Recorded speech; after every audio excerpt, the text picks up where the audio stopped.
Well, good evening, all. It helps when you pay attention to what time of day it is. Change the clocks and you get all messed up.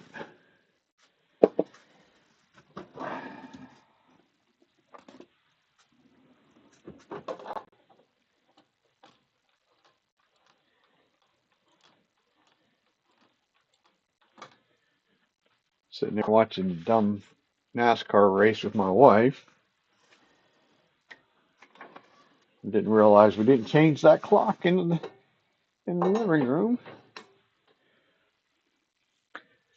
So I'm thinking it's only 5 o'clock or 4:30, quarter of five. Instead, it's almost six. Huh, imagine that. We can go over here.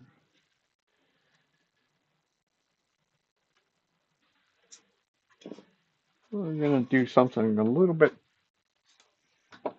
different way. Put it that way. Not do something different, a little differently.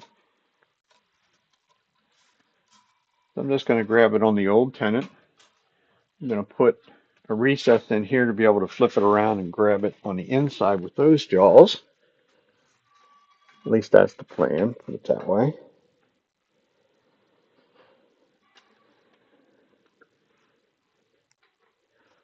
I do need a little bit of an idea where it's going to be, though.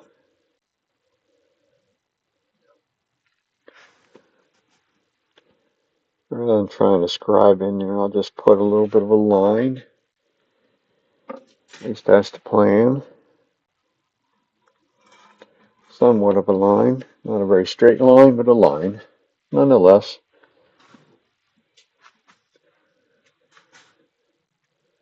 Now we'll just use a little square end scraper.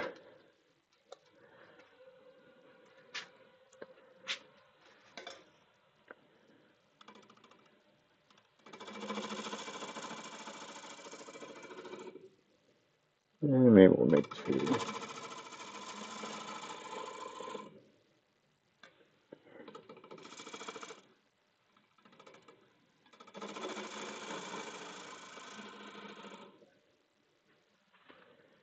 One of those two should work.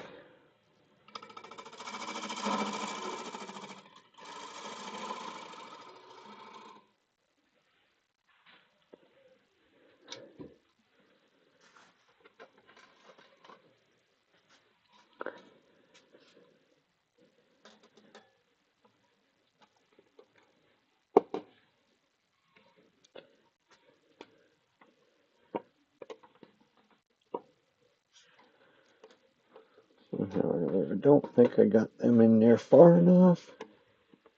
Maybe not. Somehow or another, I thought I had that set for that. Obviously, that wasn't the case.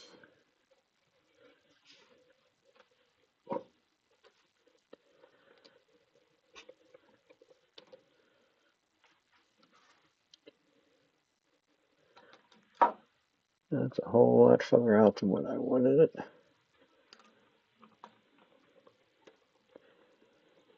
I'm gripping in the wrong one.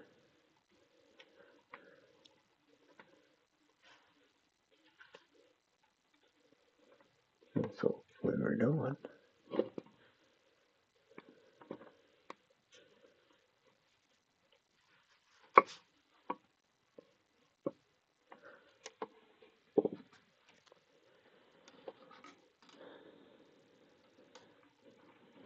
However, I don't have that right. Like, not even close. Should have been now. Yeah, no. Considerably further down.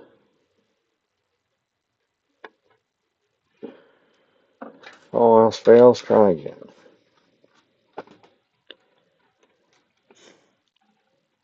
This is where you almost should have the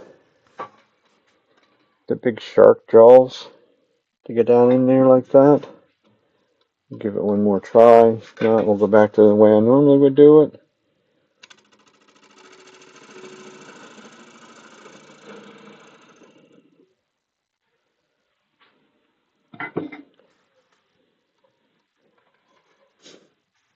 Because when I got up into that upper rim there, I couldn't tell whether I was gripping onto it or whether I reached the maximum size of the chuck opening. It still could be.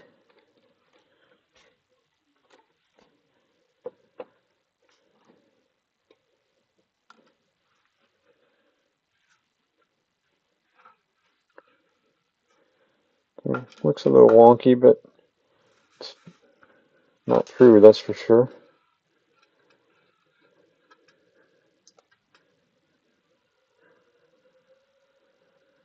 Yeah, that's not too bad.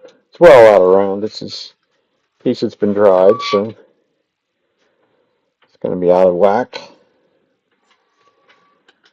No real question about that part. Then we're down to bowl gallons.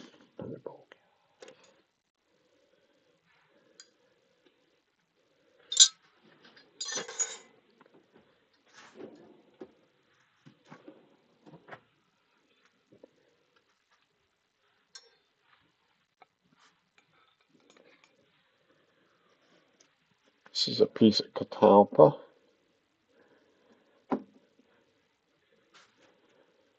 There we go. Are we getting a bit closer, maybe? Maybe not. Yeah, right there ought to do it. So, first order of business. True up the outside.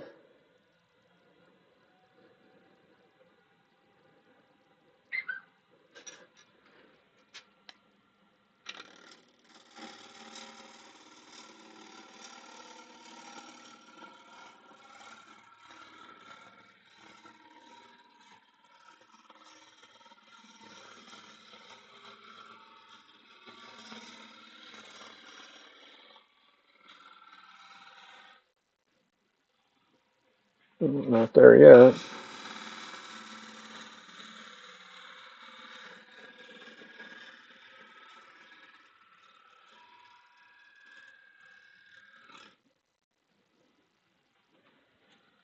Nope.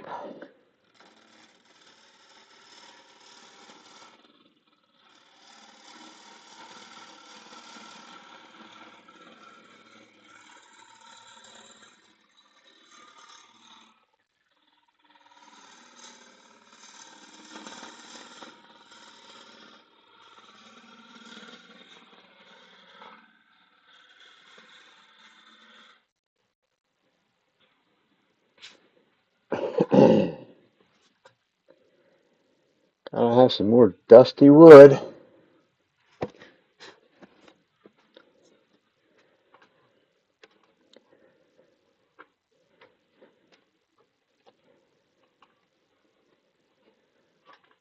Should have started by cleaning up this top rim so I know where it's going to. So we'll do it after the fact.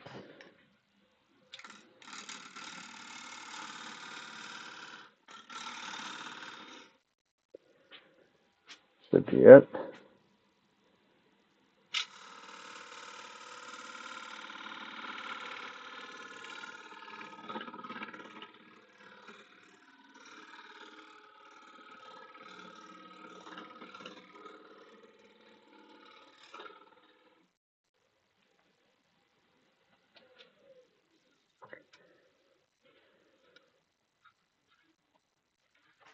Can be clean.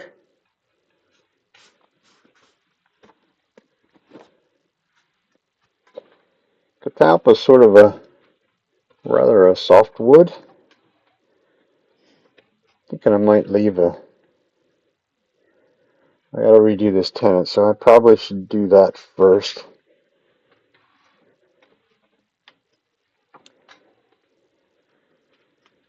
And of course, unfortunately, I'm going to go considerably smaller than what it was.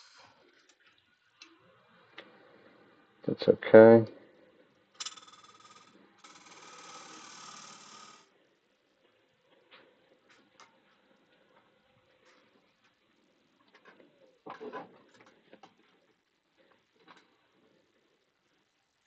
If the outside's pretty much true, so we're good there. So we'll flatten some of this out.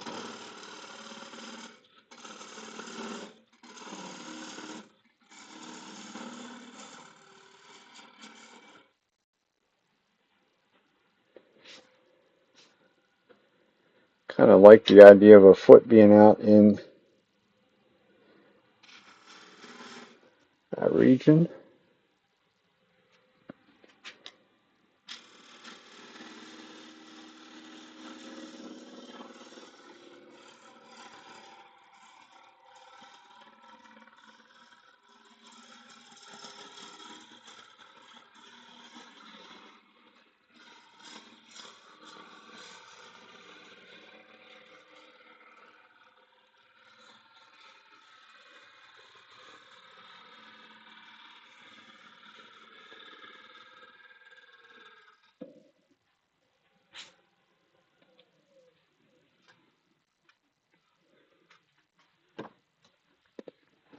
I think that'll look all right. I really like the flat sitting kind of a bowl. I was going to try and do, yeah, I was thinking I would do another one that was a little bit carved, but I don't think I'm going to. But I definitely want a curve in there. A little bit of a detail on it.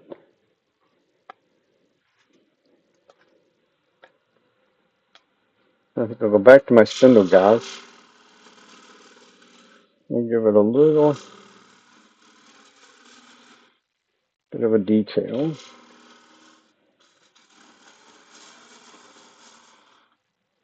Make that curve a little bit more yet.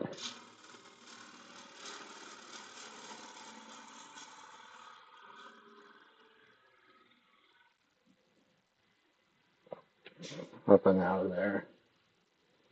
I think that'll look alright. So let's see whether it cut it cleanly. Should have. It looks like it did. Got a little refining to do in there. Might as well, got spindle guides, might as well set my tenon in place.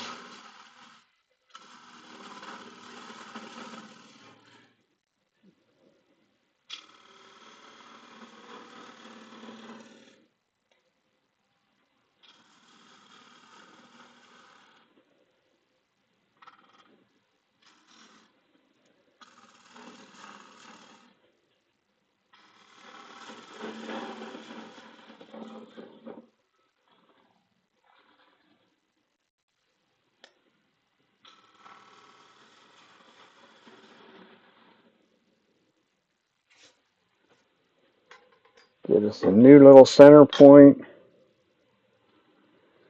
Might come in handy when it comes to doing the rest of it.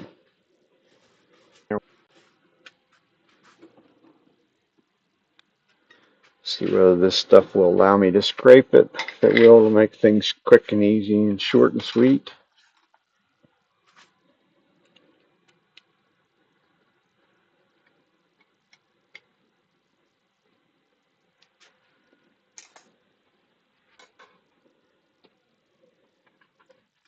Tool rest goes up a bit. I'm not sure. We'll see. This stuff is, since it has such big grain, kind of likes to tear up a bit. I should have cleaned off that sharp edge too while I was there, but didn't do it. So we'll just kind of live with it.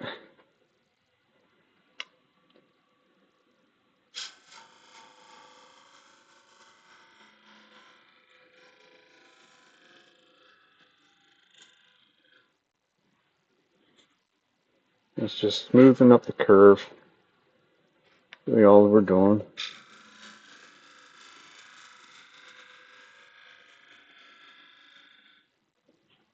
Kind of the lazy way of doing it in a way, some ways.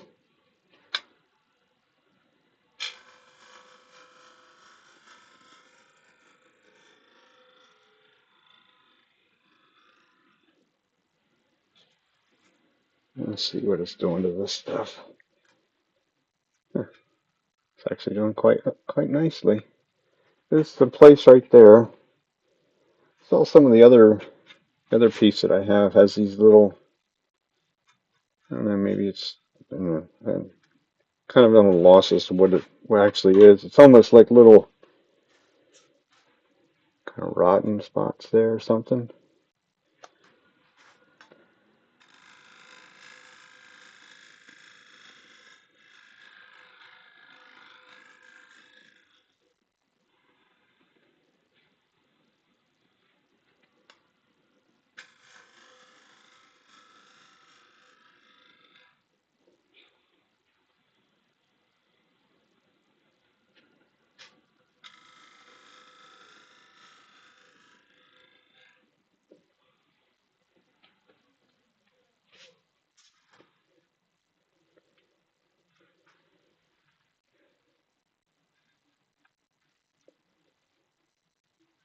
I don't think I'm going to be able to get underneath that, whatever that little stuff is, so I think we'll just leave it well enough alone.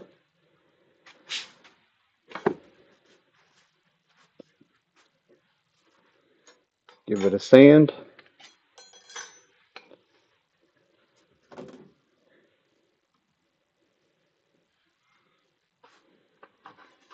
Soft as this stuff is, it probably will sand quite easily, quite quickly, I would think.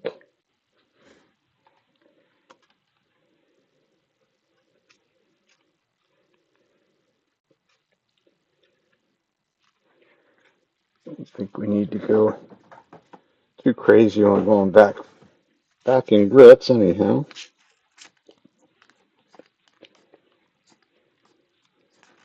Twist my cord.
That's pretty easy stuff to sand. That's for sure.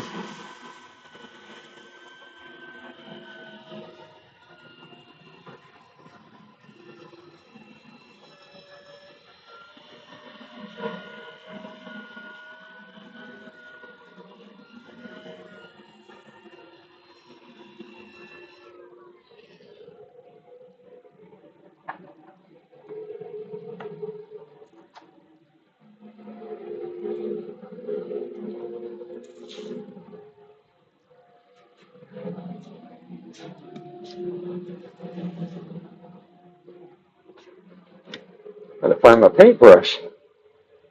Using it for something else. Should always put things back where they belong, but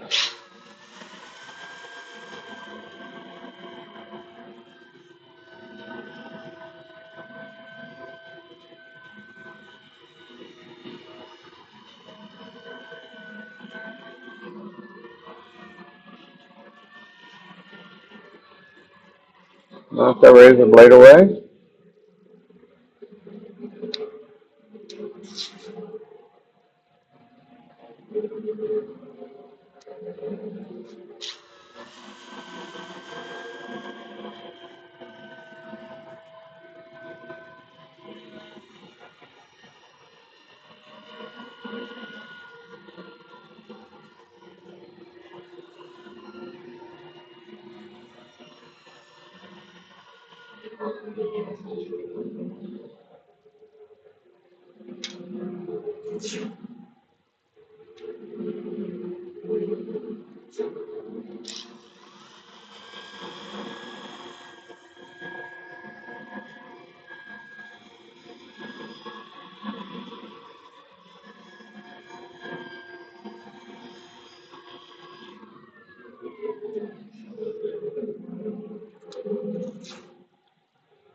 Oh, that's that part.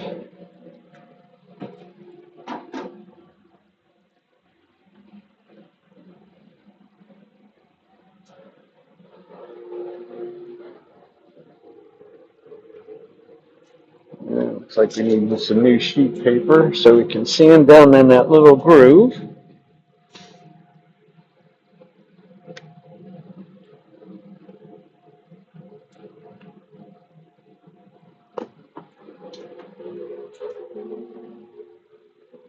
Stuff's making my nose run.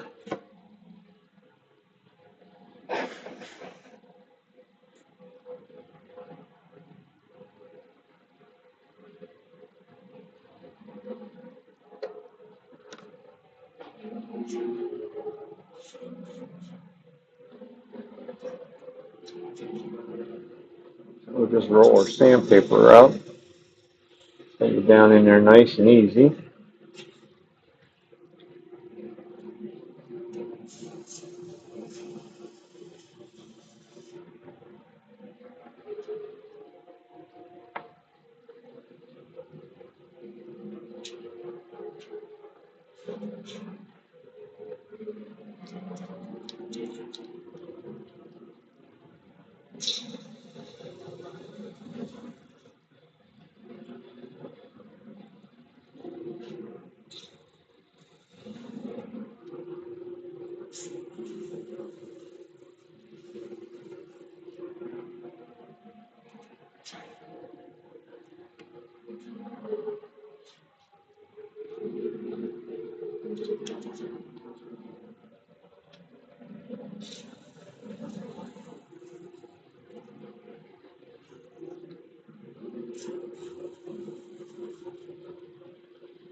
Okay, it's got some little, I don't know what they are in this stuff, some little weird spots.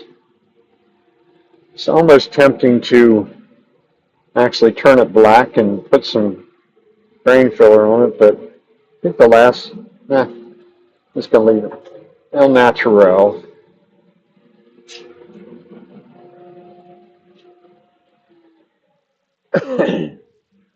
Turn the dust collector off because I'm not sure that we're still right. Oh, I gotta change something. I can see that. Should have looked at that earlier. We have too much gain in there.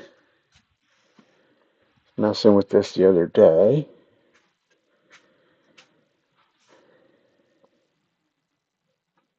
So back that off. Maybe even a little bit. A little bit more. Hopefully it's good. We're still getting up in closer to the red.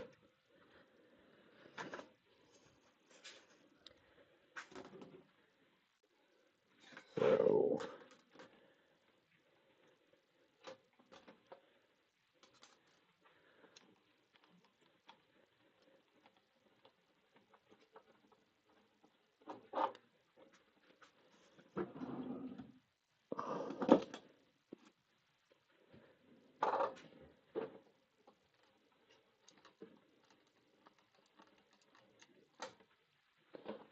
I'll look at one other thing. It'll let me do it while I'm doing the stream.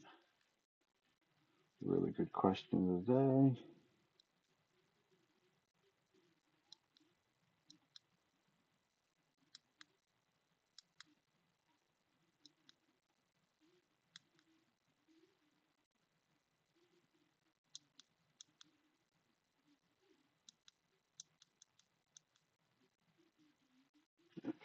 once. That's probably better. Yeah, hopefully.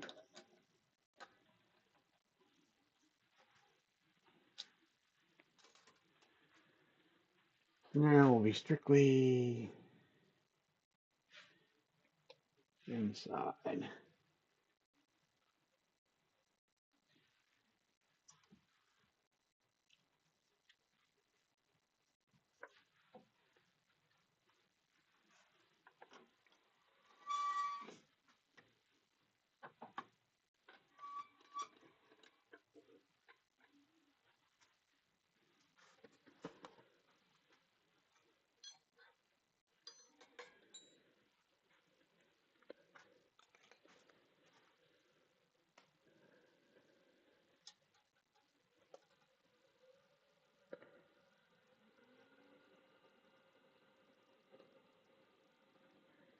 So we'll clean up the rim.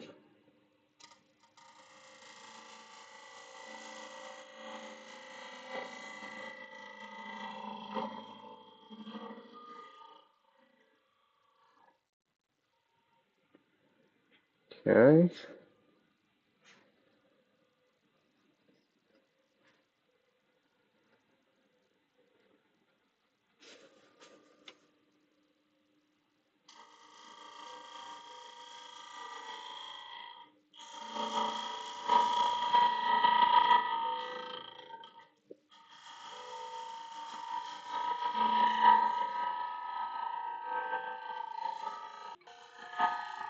Get some of the unevenness out.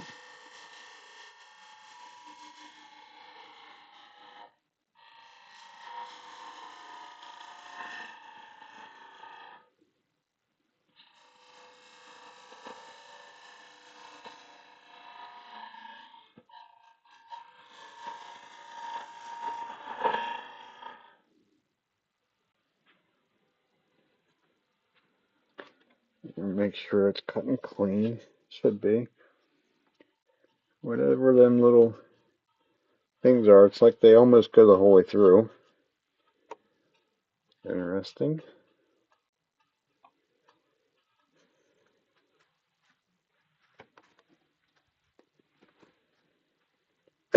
This is some wood that I got at my uncle's. So this bowl will at least be offered to go back for him. So I think we'll just curve the rim in a little bit.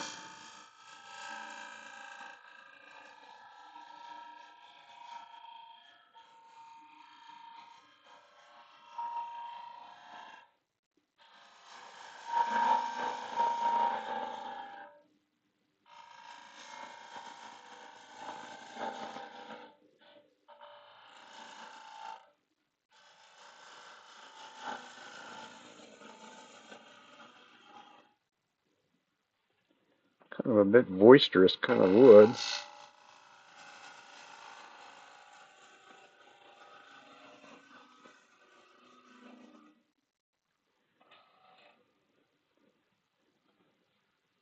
And that's the ridge up there.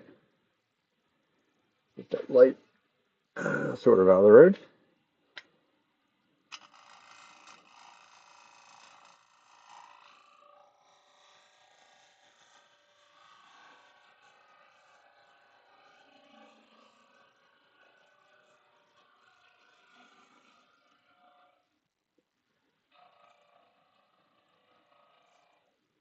That's okay. We'll stop and take a peek. All right.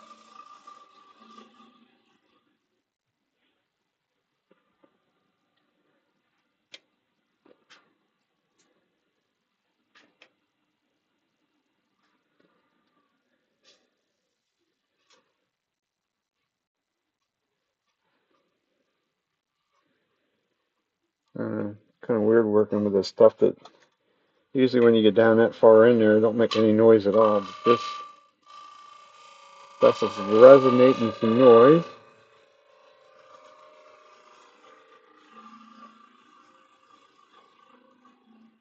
Made you in the mind that it was thin, and it's not. Not in the least. It's pretty consistent. With a little ridge up there, though.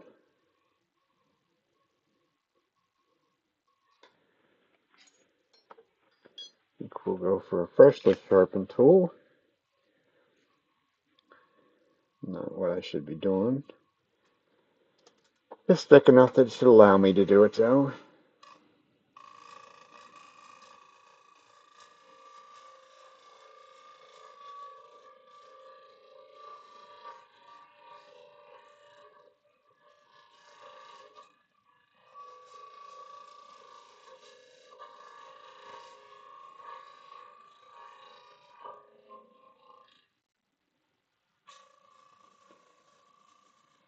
I left some ridges, but it'll be okay.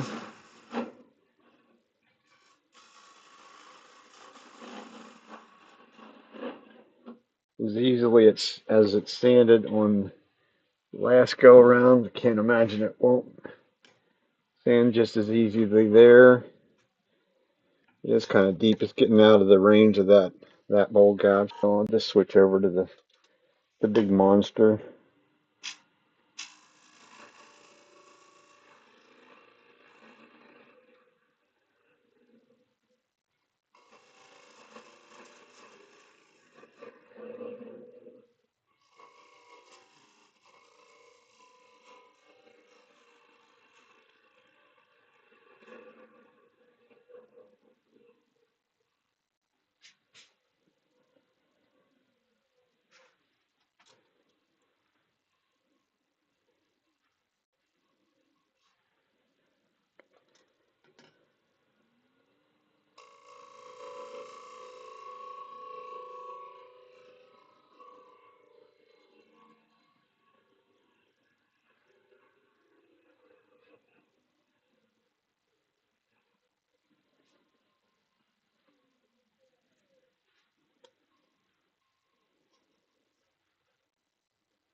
So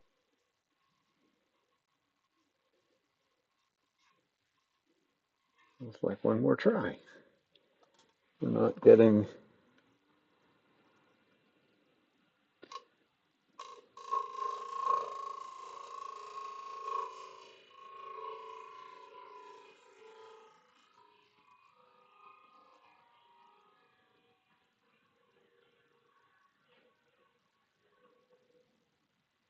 quite the curve that I want there for some reason. I think now we got it.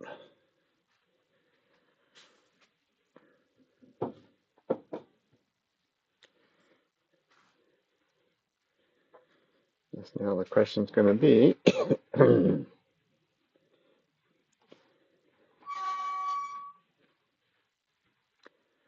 will it cooperate enough?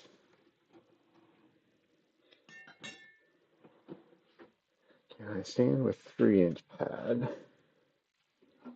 Maybe. Probably not on the hard pad though. And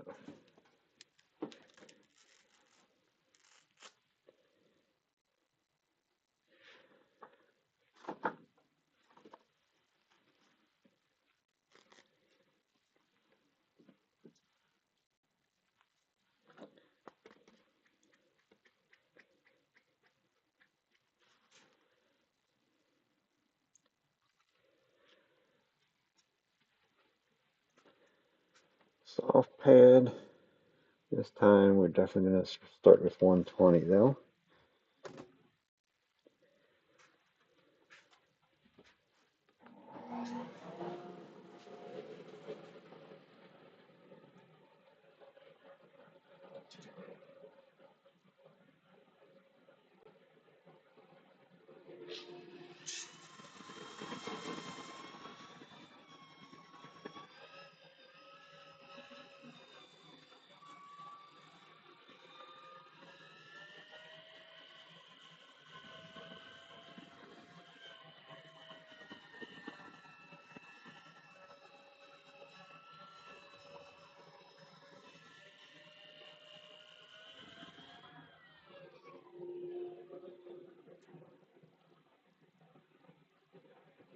Hmm. I say it shouldn't take much. I say stuff is very soft. I don't want to sand it too hard because I'll leave. It's probably already sort of leaves ripples in it. At least it did on the inside. Really didn't. No, it's sort of leaving some texture on the outside too.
And that's that.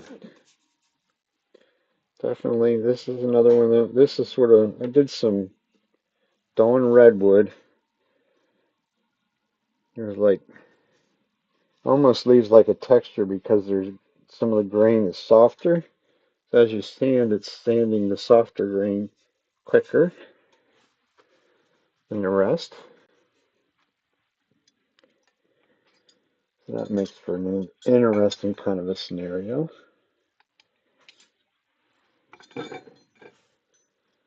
It's pretty much complete as far as that goes.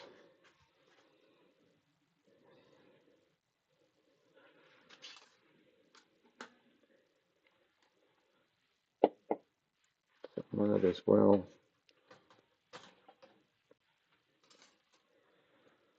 flip it around. Really should make a jam block for that one, but I don't have one of that size. Should make one. That makes sense. So it can't make sense all the time, that's for sure.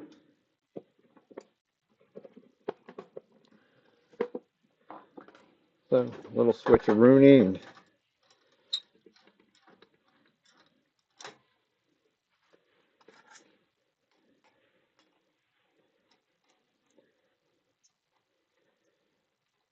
finish the outside.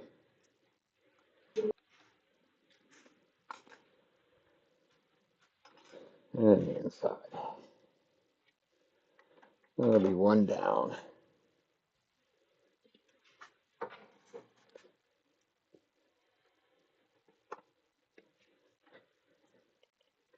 And we'll go back. Dusty stuff.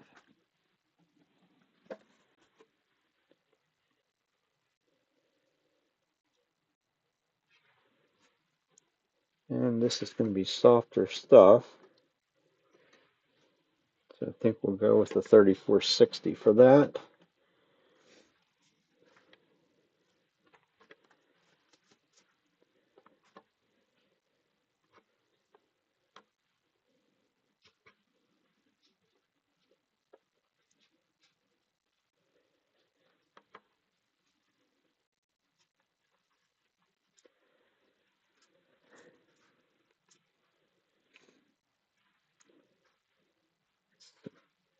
This is the 3460 of the no order super glue. 5 grain, end grain. Should make this stuff come to life, I think.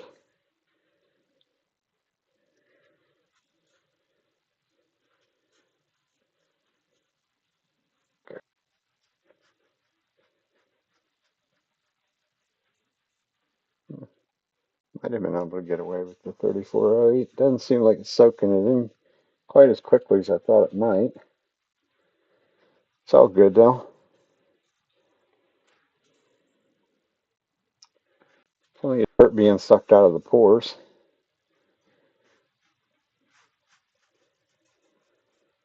Got these cute little crack looking things. Probably gonna run right straight through to the inside.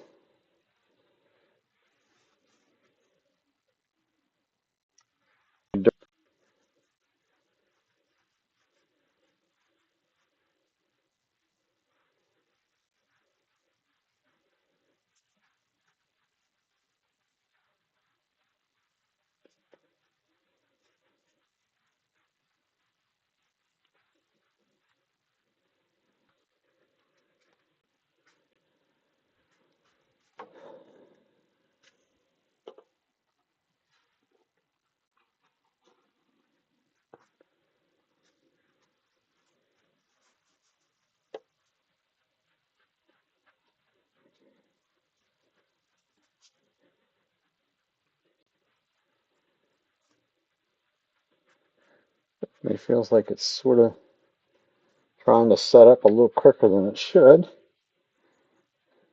Some woods have a tendency to do that. Just get the excess off and we'll be good.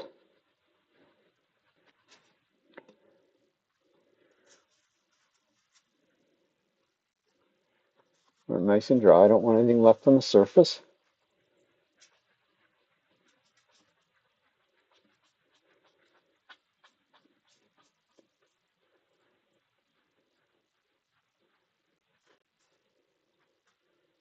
Should be good.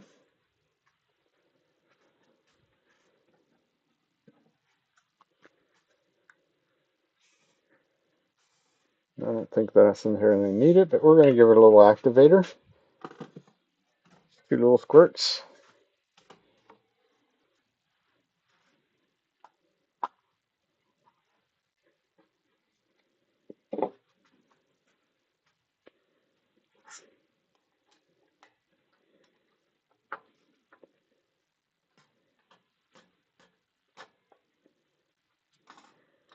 Change back over to our big chuck. So we can grab the bottom.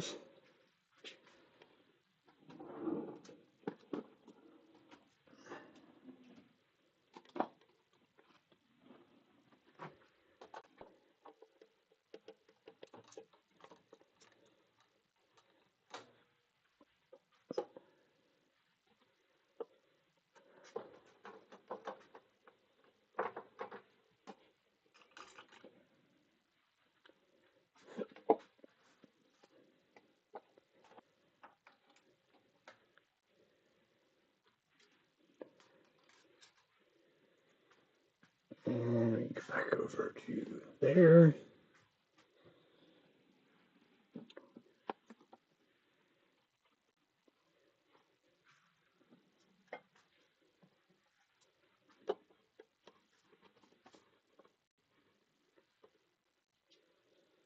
A piece of felt in the inside.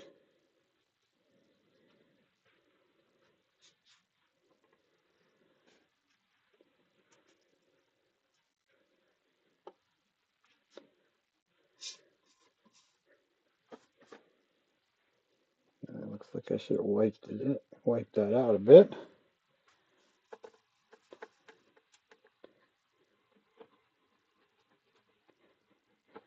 Paper towel will suck a lot of dust out of the grain. Should have been doing that on the outside as well. I didn't. Still pulling a ton off. Also might have been why I wanted to start setting up quicker. More little dust in there.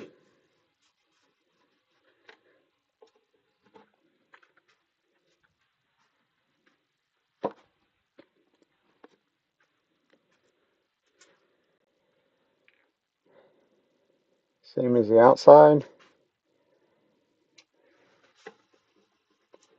Inside will take less material because the pores are already closed up. And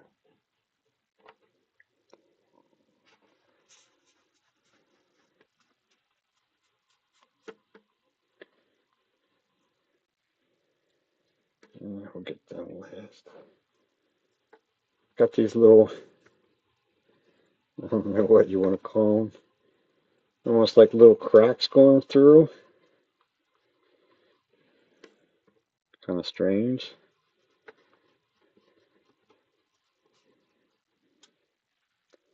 Right there's some more of them. So you make a mess when it runs around the corner. There's some more. When I get it down in them as best as I can.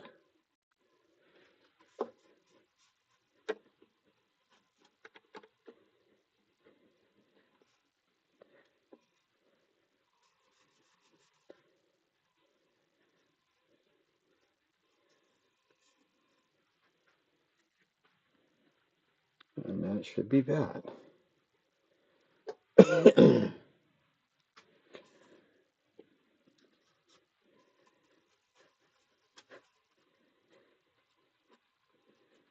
Rub it around, dry it off.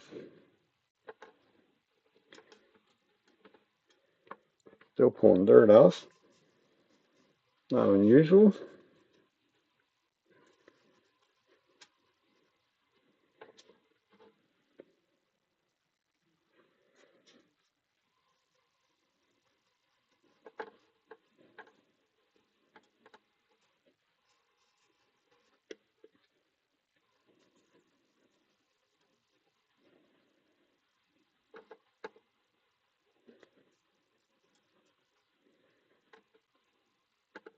Nice and dry.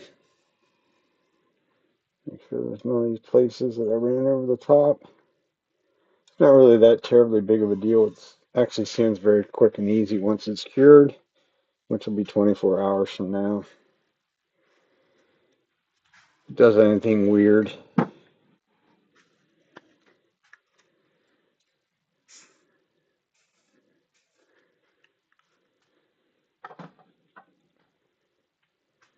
that's pretty much it for that one. Set it off and it'll dry till tomorrow or the next day, whenever I get back to it. At which point then we'll take and flip it around and probably grab it on a vacuum truck, take that bottom off of it, sign it and all that good stuff on the bottom. It definitely has a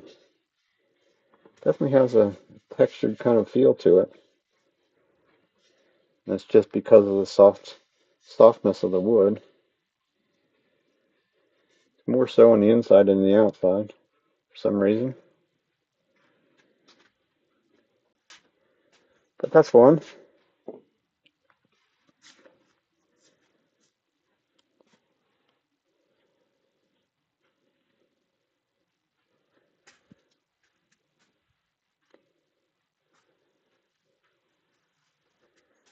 The question is, do we want to suck dust? And I think not. Wanted to make a container for my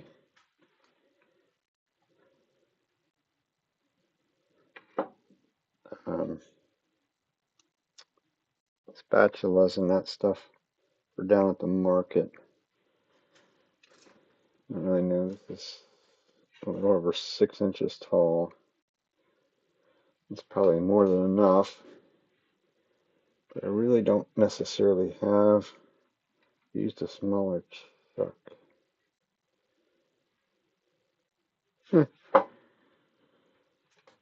See what it does.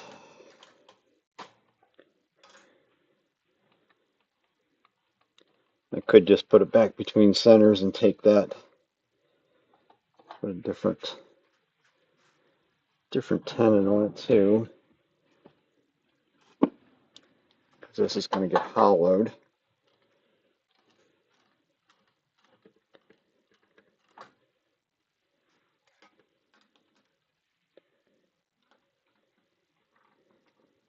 Huh.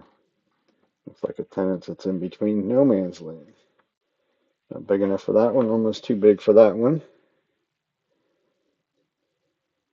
Oh,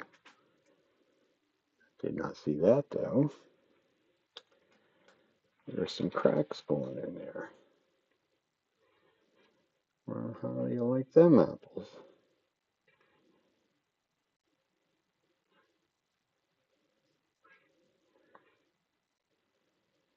Daggone cracks go in there fairly far, yet at that. So, that's going to be a rethink. So it's going back between centers. I got to get rid of those cracks. That's a no ifs, ands, or buts. So that means this is going to end up being the smaller one because I have honey dippers. I'll go back overhead. Cracks run the way down into there.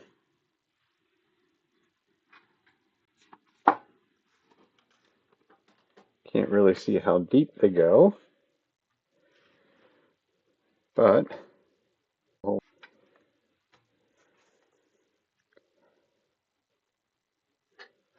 they definitely don't stop till they get down in that area.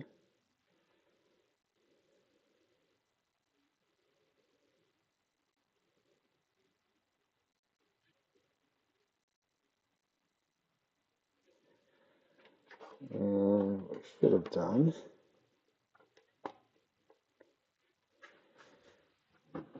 get us a place, get us a bigger holding point than what we had. I'll just measure my jaws. So we're at, let's do it in millimeters. So 69, 67, so 68, so 34.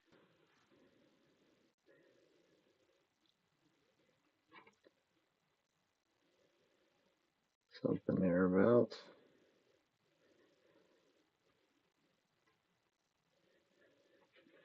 Should be a reasonably sized tenon for that.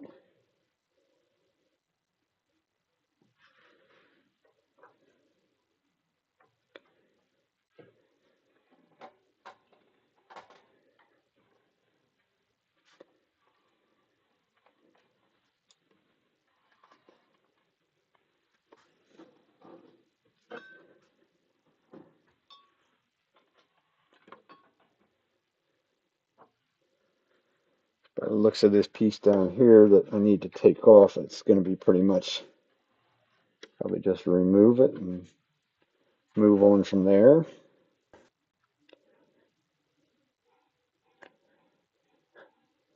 So just use a pencil and mark the tenon down there as to what we need it to be.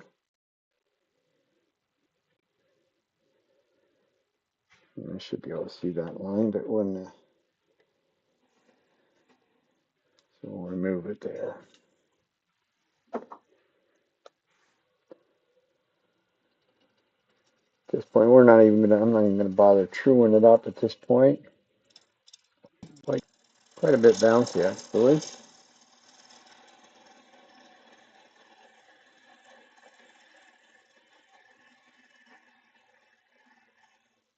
We'll just go down to our line.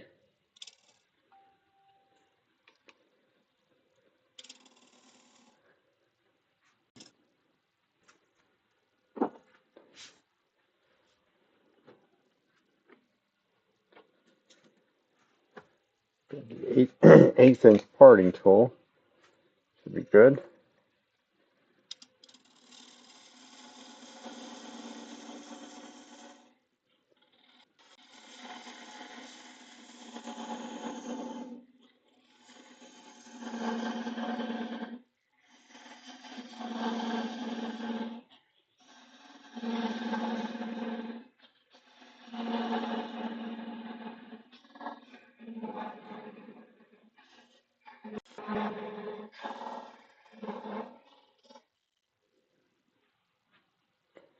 Far enough. A little safer to cut it off because it's getting into the point where it's hard to see it. Still plenty thick in there, but also I didn't get it widened out the whole way down, so much safer to take the 2 seconds out to cut it.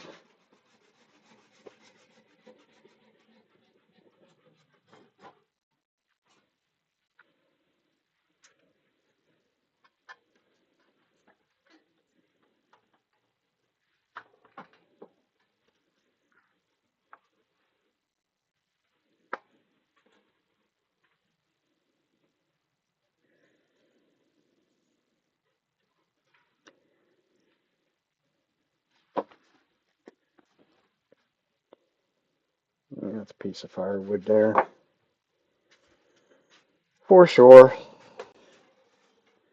Certainly not enough left.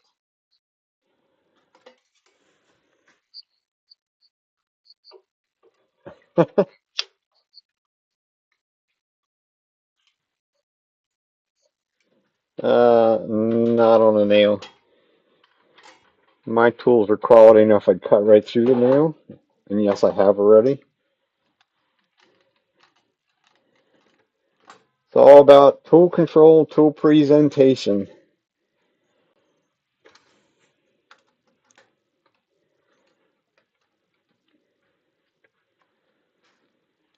So this might actually end up being a little overkill for what we're going to use it for, but oh well. Can take it down a little bit. It's just sort of a simple straight-sided kind of a piece. Bring a tool rest up and we can probably true this up using the skew. Kind of surprised it's this far out around. It's even out around enough that it actually is creating a vibration.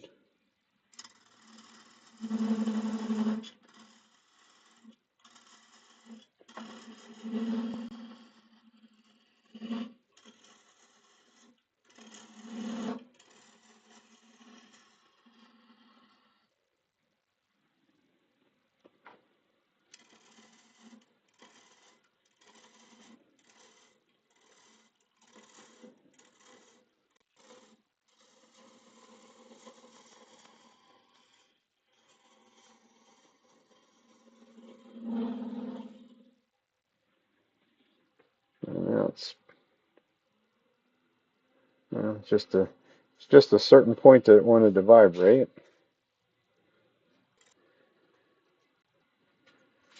Weird. Oh, well. So it's true on the outside.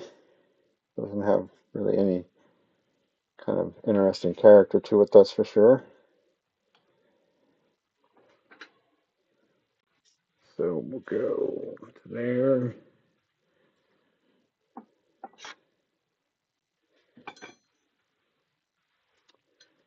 Clean up the end and then try and figure out something. I think we'll probably Put some sort of little bead up there, and make it look like a little pot of some sort, I guess.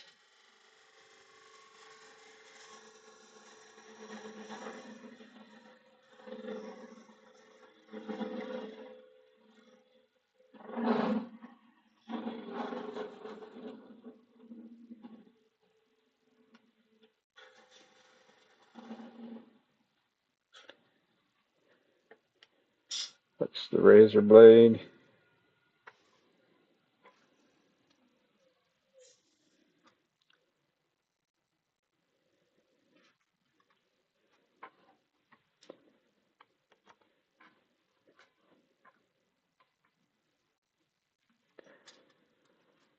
I think we'll give it a nice big sort of fat bead up here.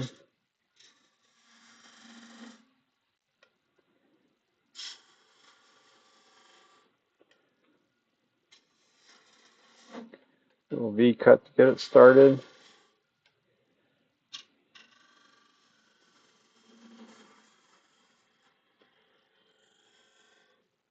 Into the B, or into the V.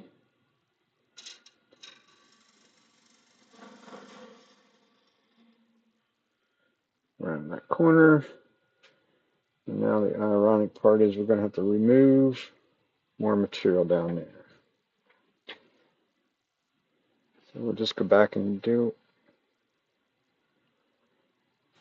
do it the easy way. I like my skew for this process.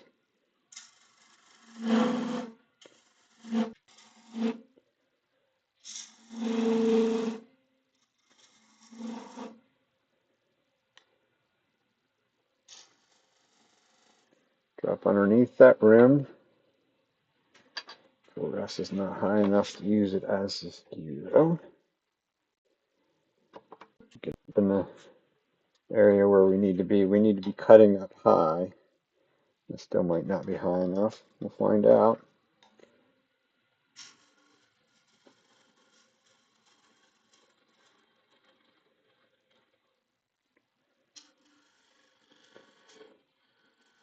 Yep.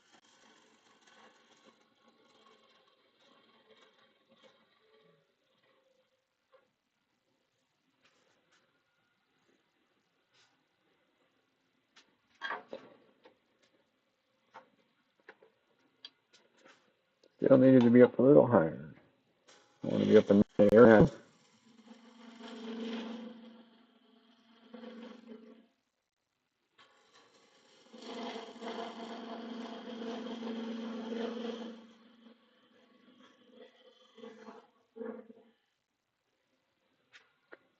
Right into there.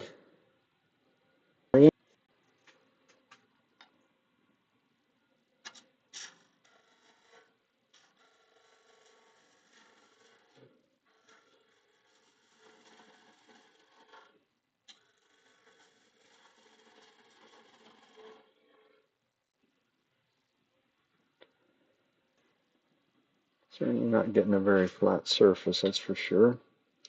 So we'll just go the old standby and just peel it off.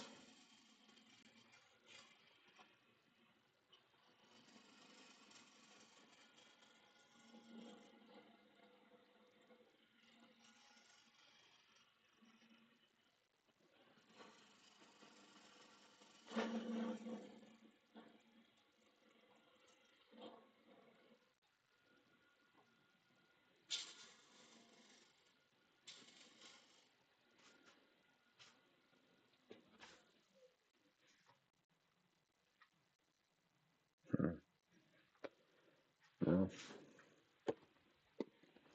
that doesn't give me the finish that I want. That's too much sanding. But I got it down closer to where I want it. Easier, quicker. So now we should be able to give it a nice slice and cut.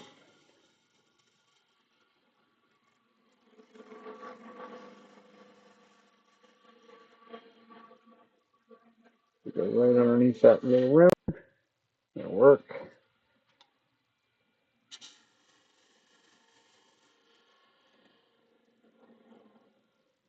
Back the other way.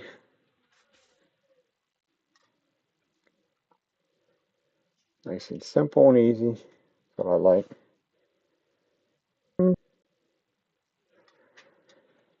Very sharp corner. Just take that little sharp corner away. Can't go too far because the truck's not very far away right there. It actually has some ambrosia in it, which doesn't really matter. I'll probably just slap some dye on this and make it some sort of a coloring or something. At least that's the thought process.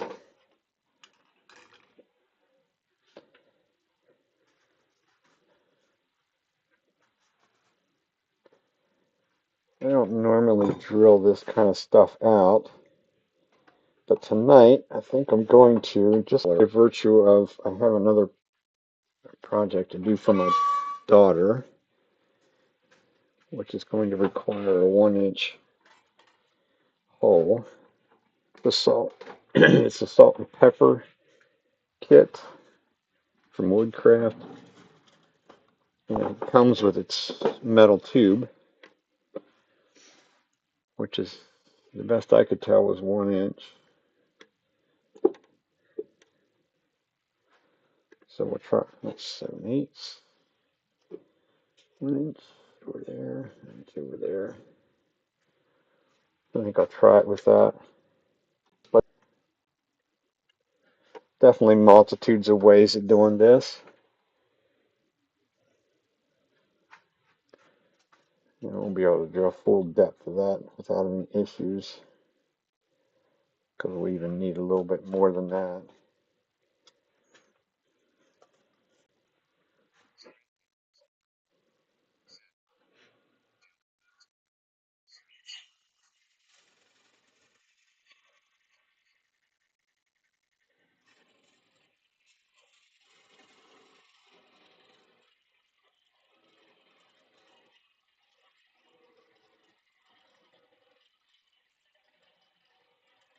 Yeah, you got to keep things clean. Could have a little beeswax on that, would make it better too.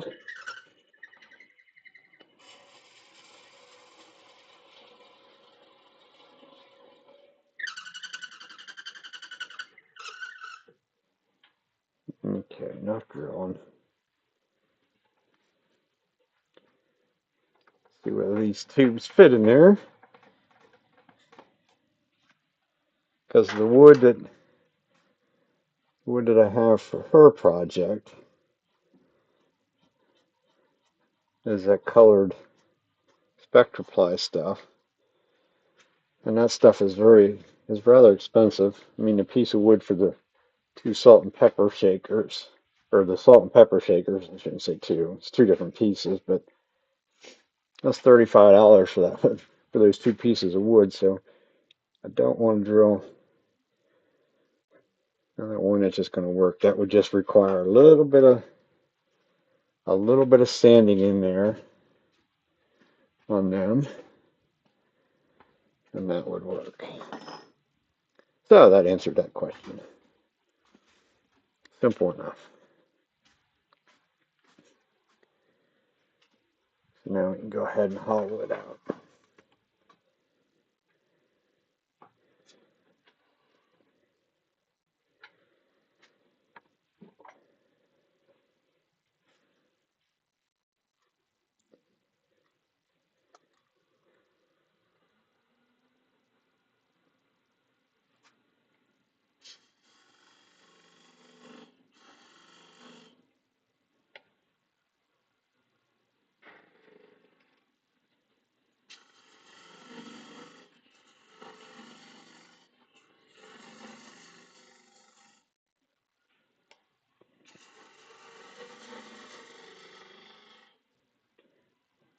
So all it works over here.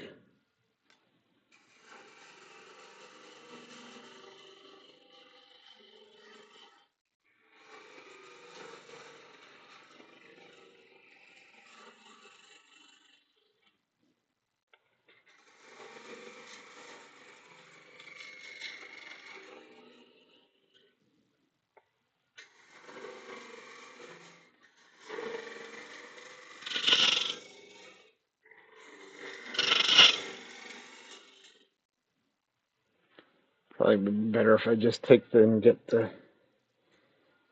That's what we should do. Get the boring bar out for hollowing. Make that easier. So we got to go quite a ways down there. Not that you couldn't do with a spindle gouge. Sure we could, but could also make life a little easier since we have the tools. Utilize what you have. Always my philosophy.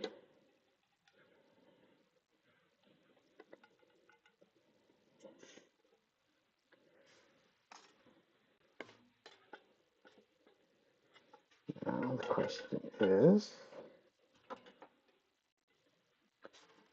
I get enough room before it hits tailstock? Yeah, pretty much.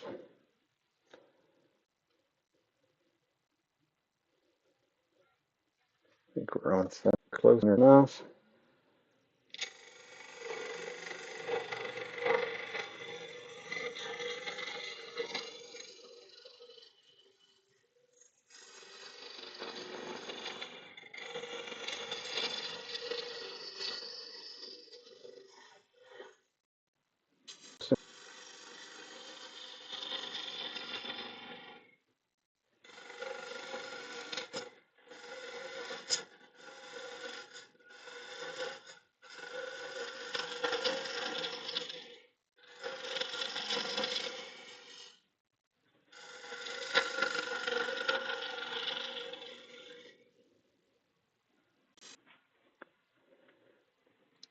See now. Yeah, we gotta go up just a shade. I thought the way it was acting, it was a little bit above or below center. You gotta go in right on center because this now I'm gonna drill a hole.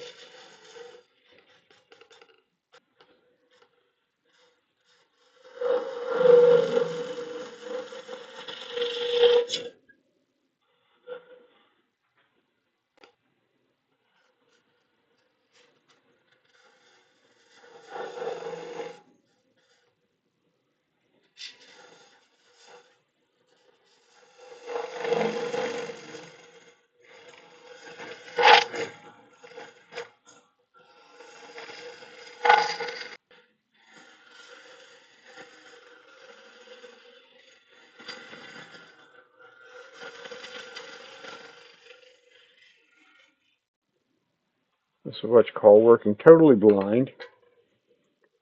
You can see about as much as what I can. You might actually be able to see more than what I can.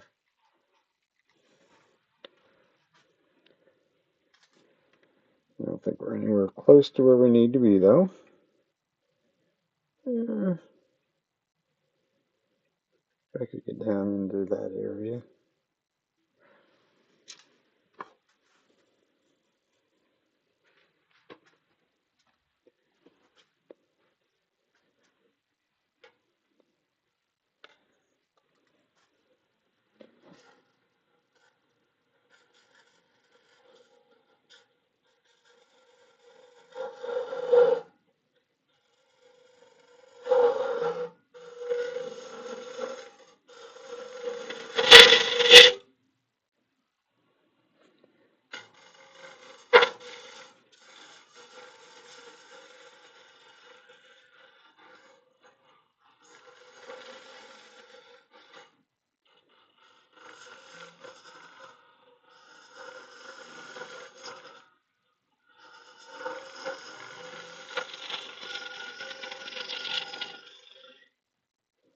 A lot of forces involved with that one right there.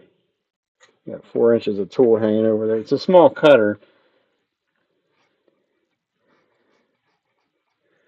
You have to make sure you have a nice solid grip to it, though.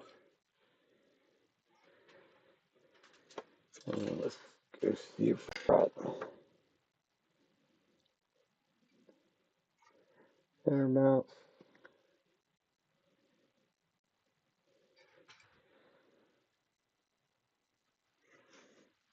I'm going to put the walls down first, and then we'll go from there. Doesn't feel like there's any burr left on that.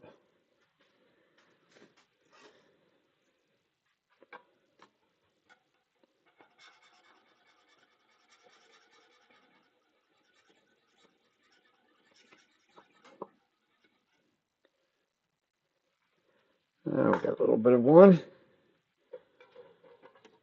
Tool rest has to come up again. Now I have to be above center. I'm going to go in over here. It might actually not be quite high enough yet. Got to be high enough so the bottom of the bar doesn't make contact with the bottom piece coming up around, so to speak.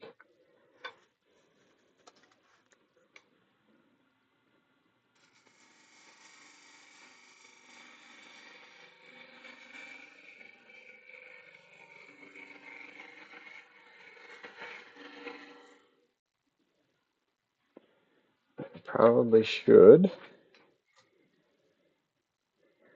get a really good idea on what the wall thickness is right off the bat. I'm not necessarily going for something real thin anyhow. I want it to be fairly consistent down through there, and of course as cleanly cut as I possibly can.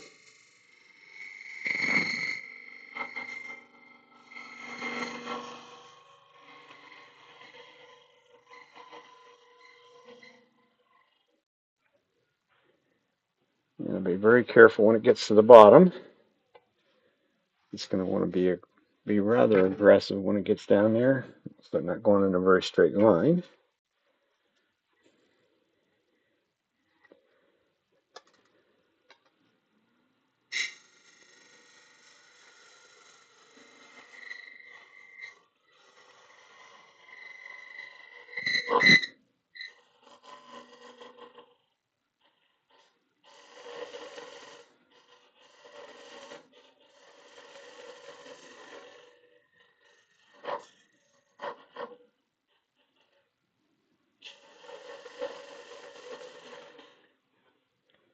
Very bottom's the hardest part because I'm so far above center down there. Once to grab a hold of it. And I did a very good job grabbing a hold of it actually, by the looks of it.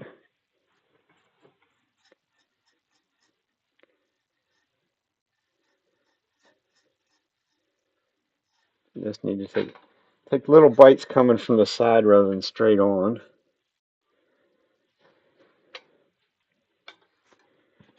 Make sure, yeah, we're on a downward angle. Could probably put a bigger handle on this, would help too.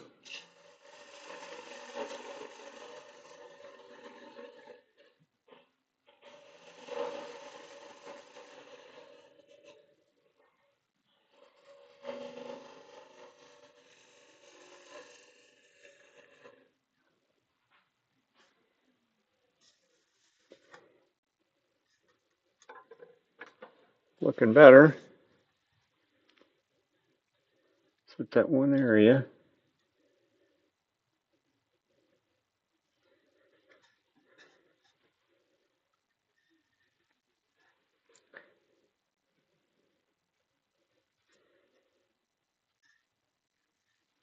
And just keep working at it, I guess. That's, I'm thinking.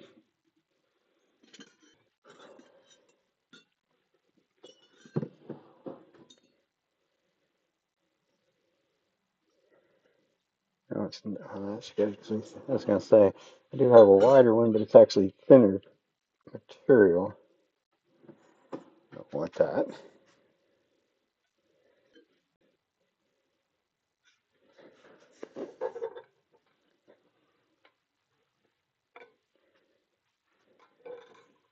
Close and personal. Less overhang, the better.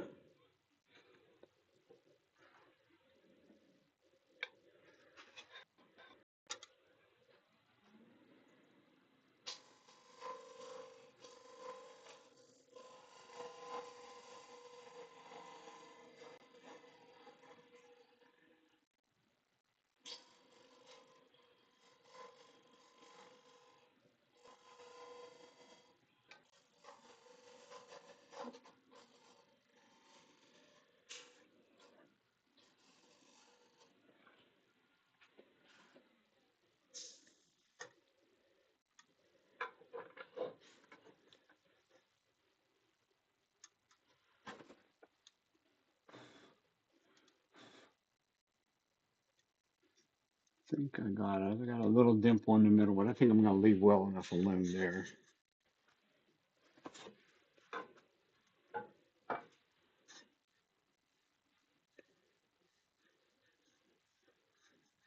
Certainly thick enough, that's for sure. I don't really want it thin. I want it to have some meat so that when people go jerking around, because this is at a market, so people are never very careful. It's not there, so they don't. It's like nobody cares about anything. So we'll just try and round that over a little bit more, make it a little bit more of a total round.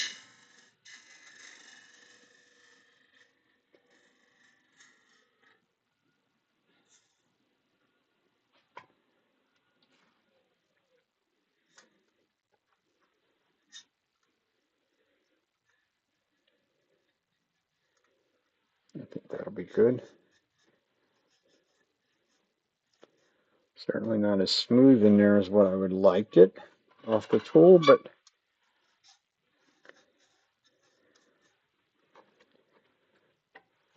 this is a softer maple, so it should sand easy enough, I think. We'll find out. Probably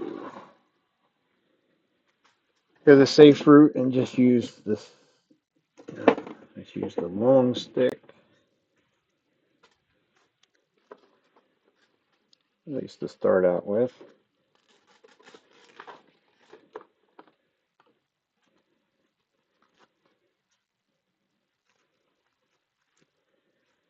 Just a simple piece of round, semi-round rod. I'll just wrap the sandpaper right around that. That way my fingers aren't on the inside. We're going to have a little dust collection.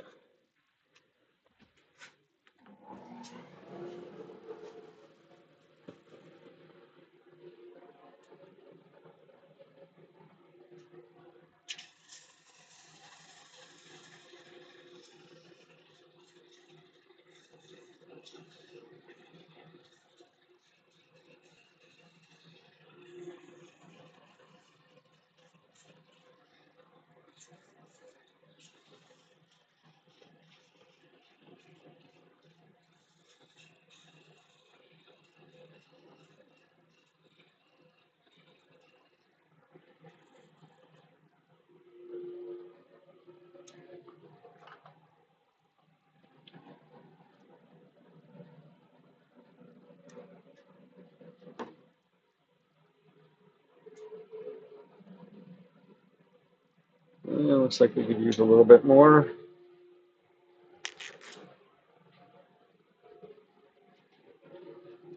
Get rid of the spent part of this sandpaper.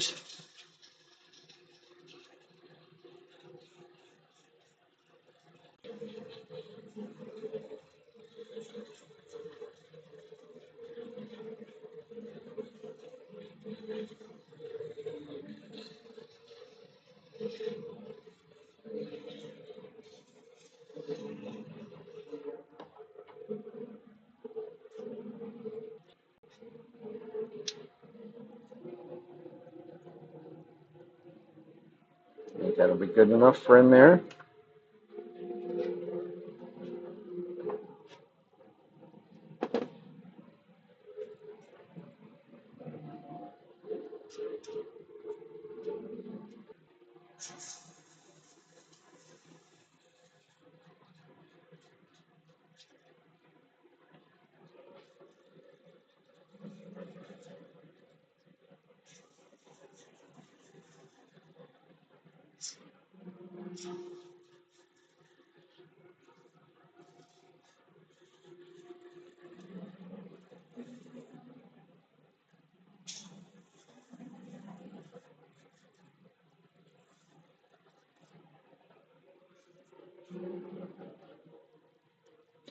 Now I can just run through a couple grits.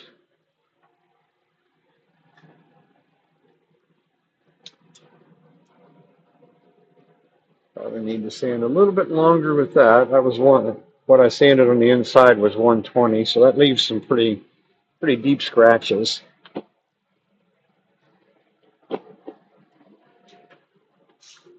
And jump up to 180. It takes a little more to get rid of them.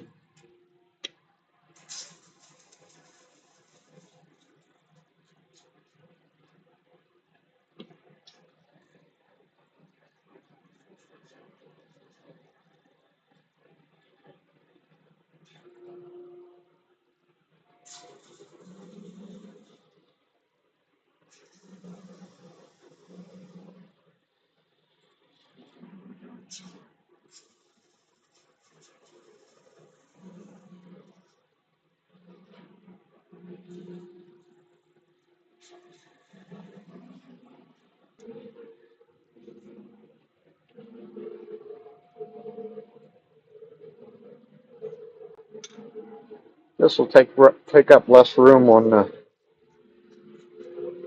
shelf with for the honey dippers. If I made about a half a dozen or so of them.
I left a line right in the middle of that.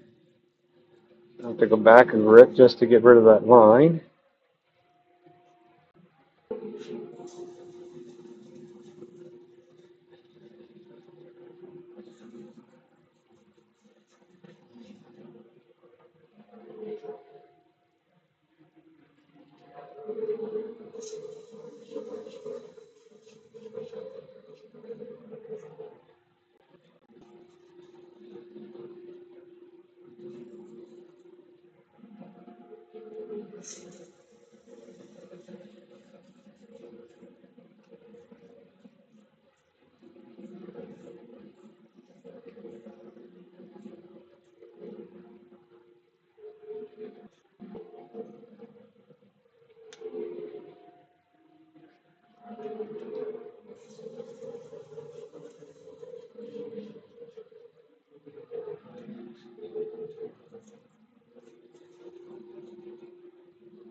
Now the problem is going to be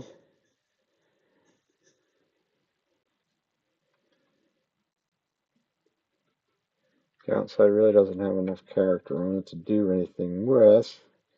If I start putting dye on it, I'm going to have trouble figuring out a line in here. I don't really want to go way down in there because it's not sanded well enough, but it is the inside of something, so it really doesn't make a whole lot of difference.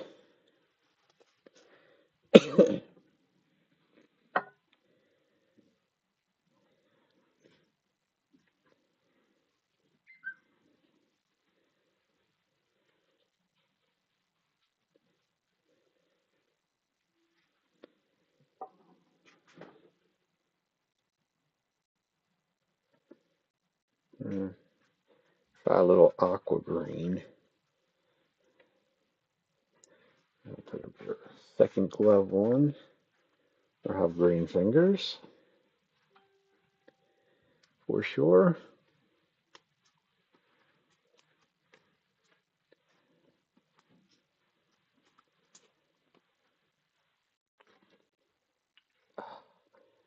That's where I don't like the caps that they put on these. Never fails. It makes a mess as soon as you take the cap off. This is probably a very dark green by the looks of it. And I can get a nice straight line. Yeah, there we go. That's dumb look. It's kind of a blue green. Back overhead.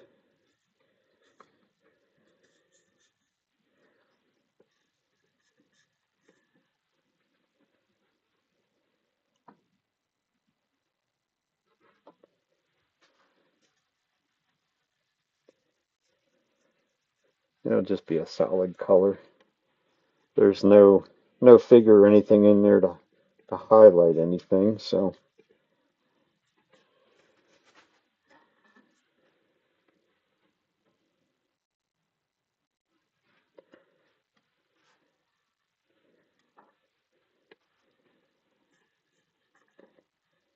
hardest places get in that little crack, of course.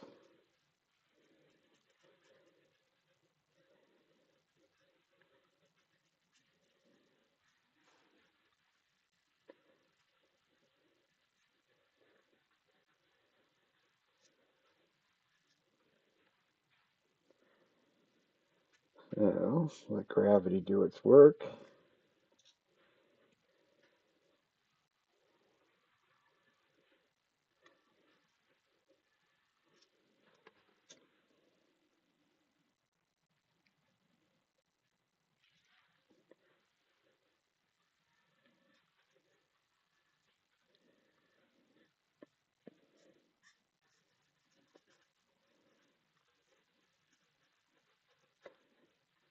Maybe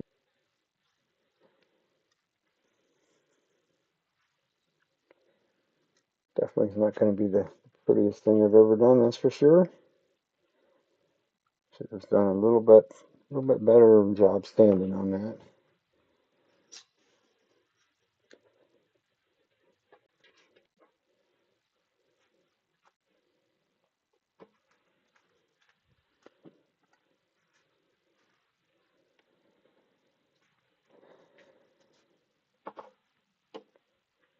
Yeah, well, it's not. Got to look at it in the aspect of it's not really a so-called finished piece. Got to get this dye off my lathe bed before it decides to dry in. There's wax on there, so it really won't dry in much. So I'll give us a spray of alcohol and it'll lighten that up a bit. Even it out as well. And I think that particular dye has a little bit of shellac in it, so it'll dissolve the shellac part. So tomorrow or some other day this week I'll be able to actually put the super glue finish on it. It'll be good. Amazingly enough, it really wasn't messy on the inside. At least not much anyhow.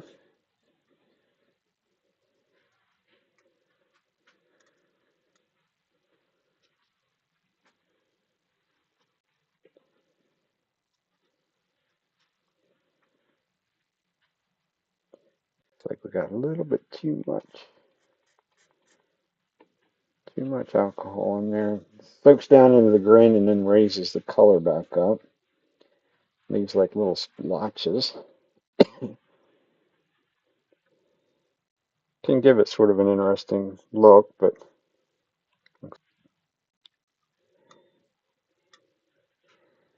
does have a little bit of a couple little light streaks in it.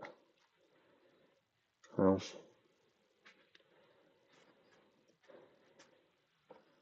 let it dry and go from there. Takes several hours for it to actually dry until all the alcohol evaporates out. If I was going to put a lacquer type finish on or something like that, it would be different, but I don't use that, so we'll have to wait for it to dry. And then I'll probably give it a little bit of a sand because it probably raised the grain up pretty good. Would be my guess.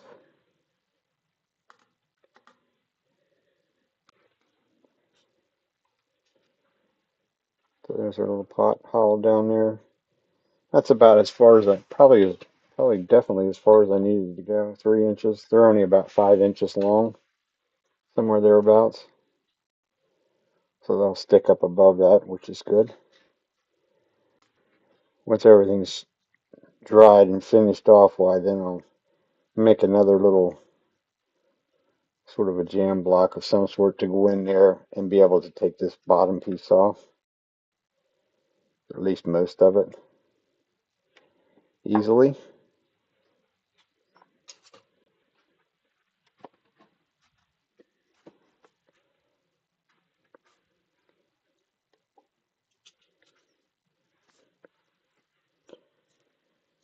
But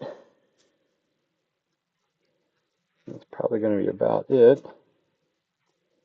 I don't like to start anything else that would require me. Could do one of my wife's little plates. That would probably be a nice thought.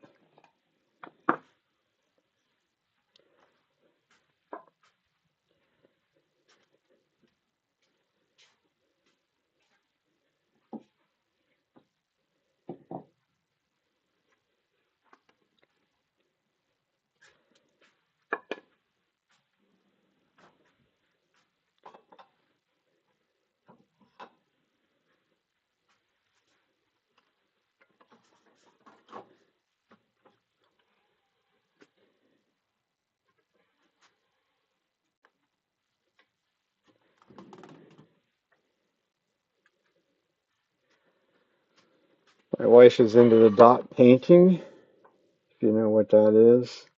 Actually, probably one of the simpler ways to paint something. Decorative type painting, put it that way.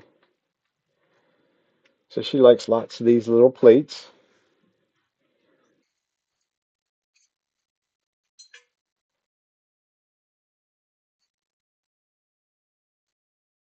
Oh, thank you for the sub there, Cody.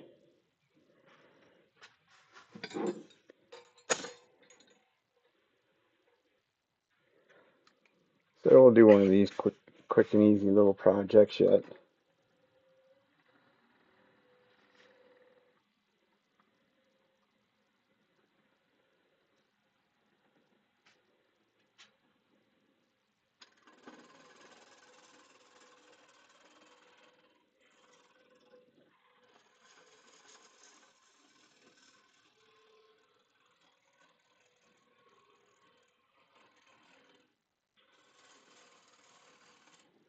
Get it flattened out a bit. Mark a tenant.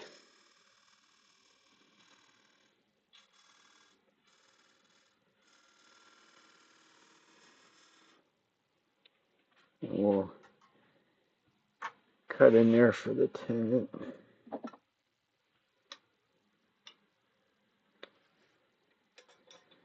This is too low for that.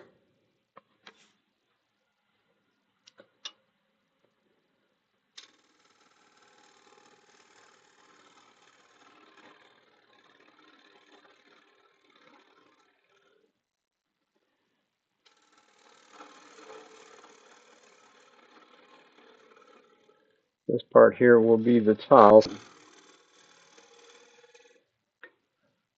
A little bit of an extra step in some ways, but it seems to work for me pretty well. Pretty simple because now it's going to give me total access to the bottom. Seems to make life easier.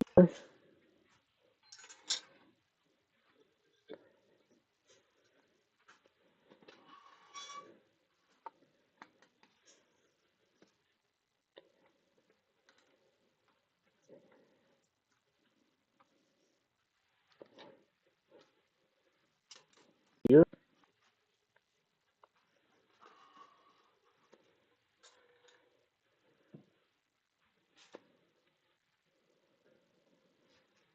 And we should be able to go over to there. Or maybe there. There may make more sense.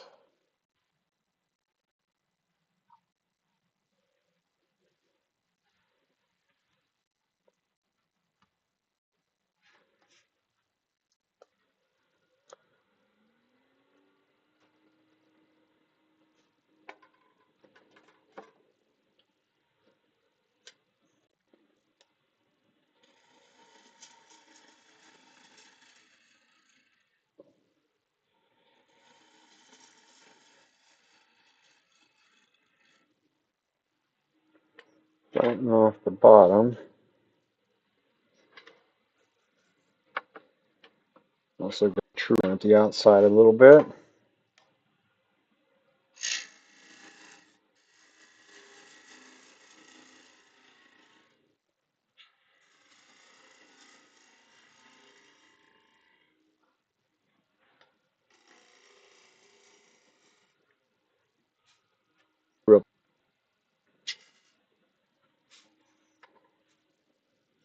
And then he likes these to have a rather big foot because it's of what it is. I think that's going to be too small, yes. The big one may be too big. Let's see.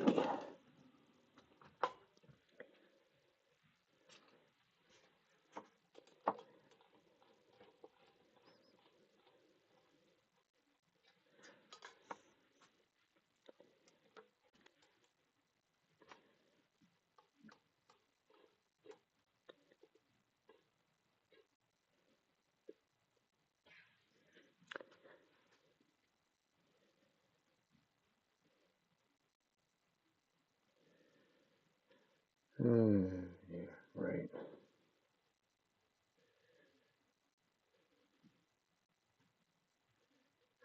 Don't like that.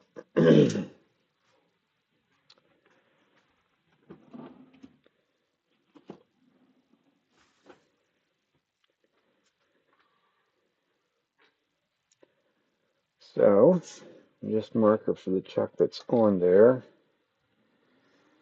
Create a little recess. Oh, that might not be too bad.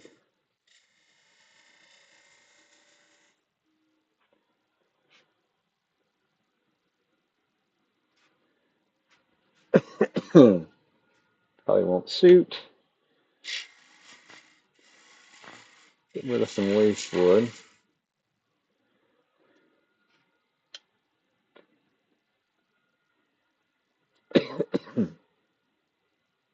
And it's all got to go away anyhow.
curve.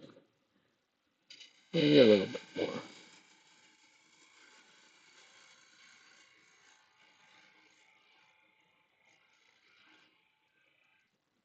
That should be good.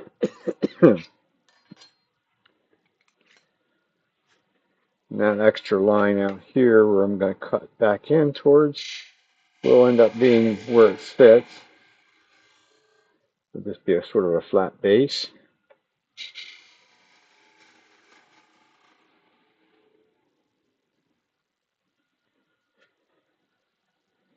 And it'd probably be a good idea to have a little center point.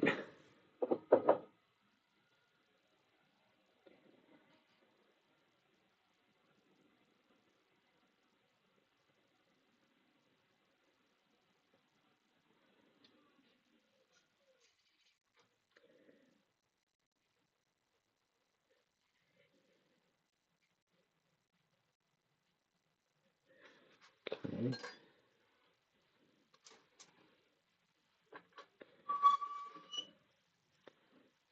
Think at that rate. Oops.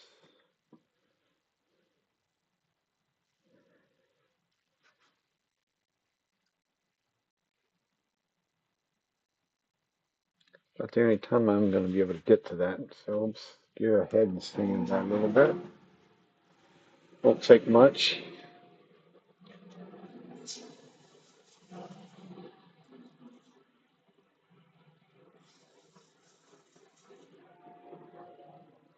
So wonders of doing stuff that gets painted. You know, the sand just has to be cut and sanded relatively smooth. Doesn't have to be super smooth. It can't be super smooth or the paint won't stick to it.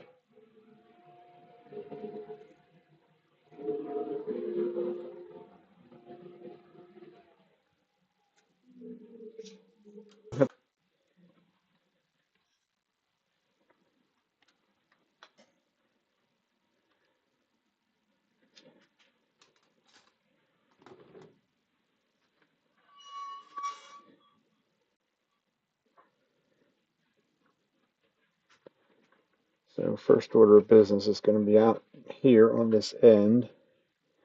Get this into like a little bit of a bead or something out there.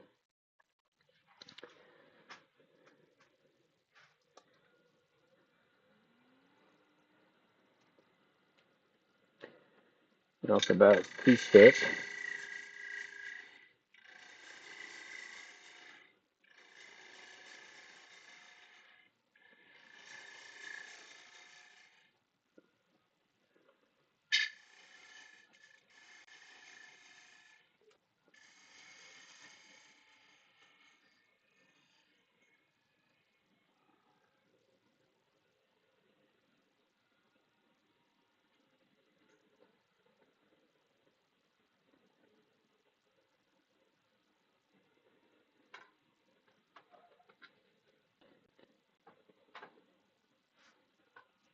I was kind of hesitant to sand that back side because now I'm going to go play around with this some more. So this is nice and roundish.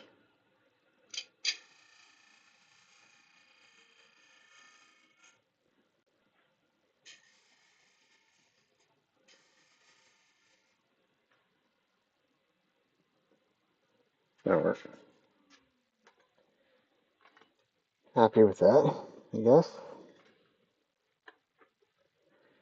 We can get rid of some of the middle, and then do the hard part of this thing wants to be pretty flat.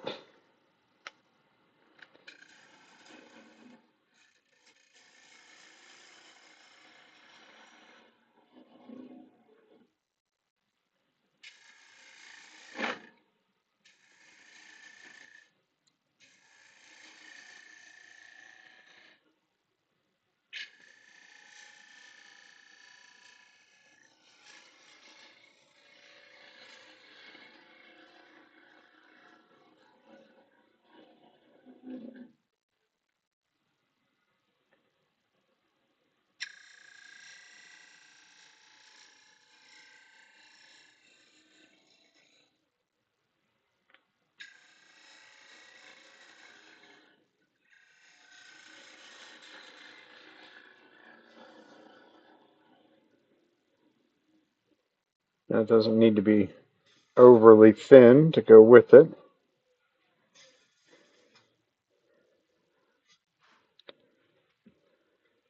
The rest we will probably just do with our scraper. It's an easier way of getting it flatter.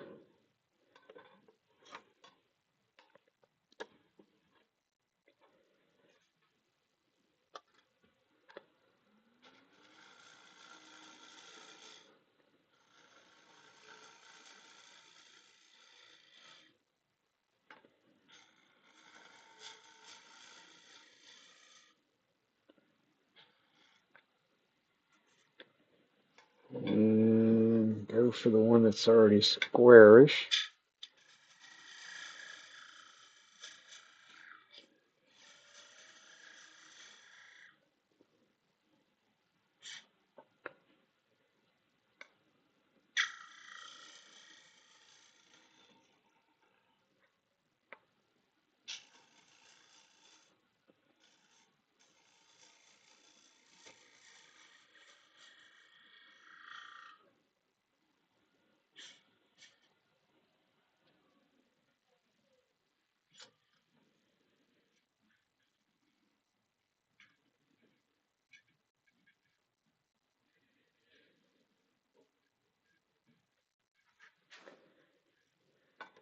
Now the question is does it feel flat?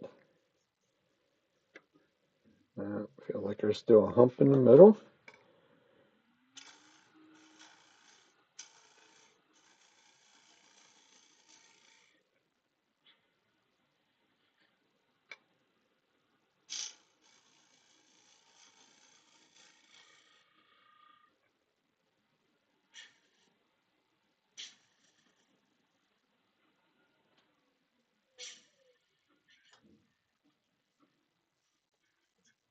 That's pretty good. A little bit of picked up grain there, but I think we can solve that.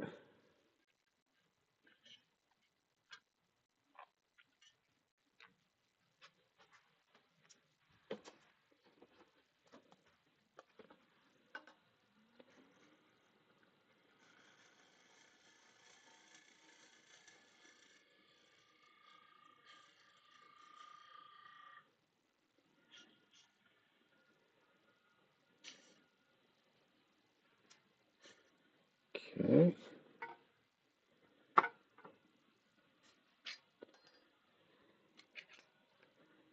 Go into the corner.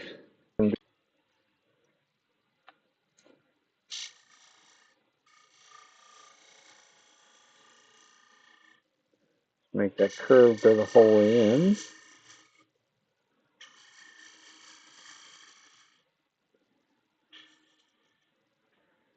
That should be that.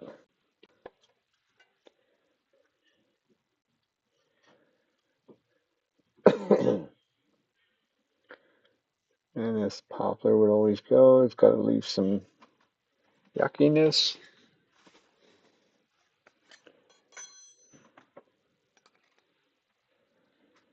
And we'll see if we can make one little slicing cut from the inside to the out. See if it can get rid of that.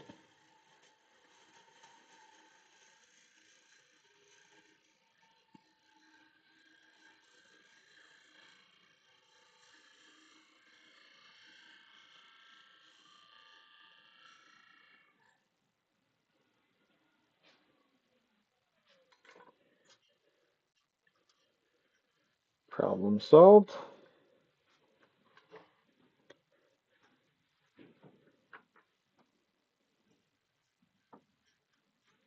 Huh, wonder how big that is. Is it big enough? No. I was thinking if it was big enough, I could expand out into it with the big jaws, but that's not quite that.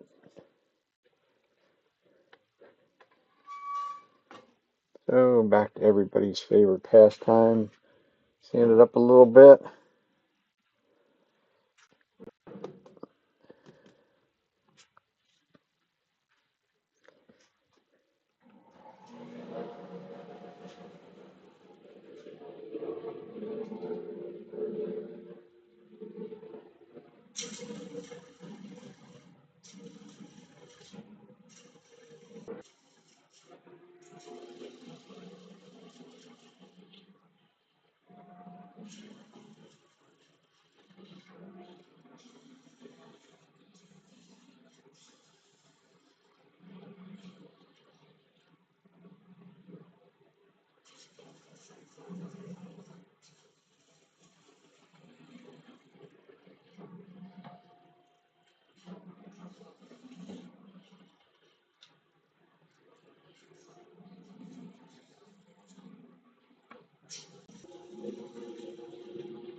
See what I'm making for you, dear? A whittle plate.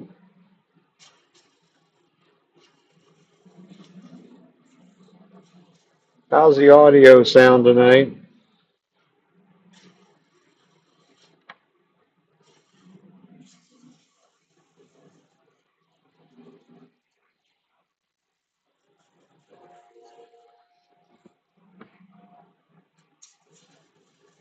Okay. Well, that sounds good. It wasn't good in the beginning. I had something set wrong.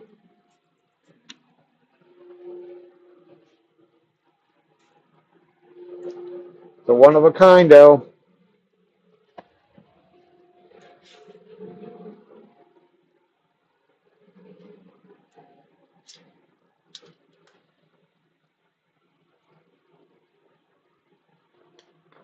So it is.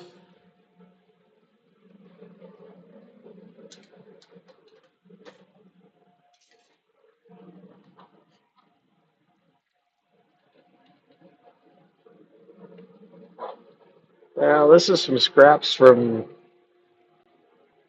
left over from the thinking.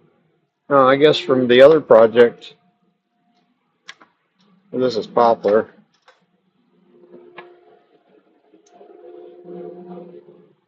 Uh, the wood hoarder in me said, save the piece of wood. Can use it for.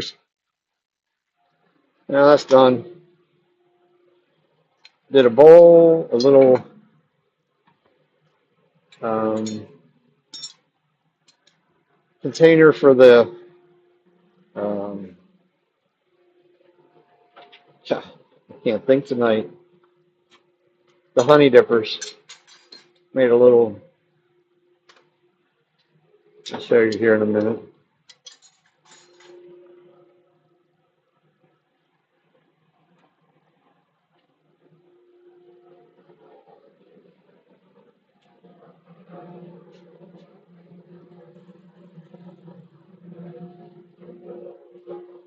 So there's the.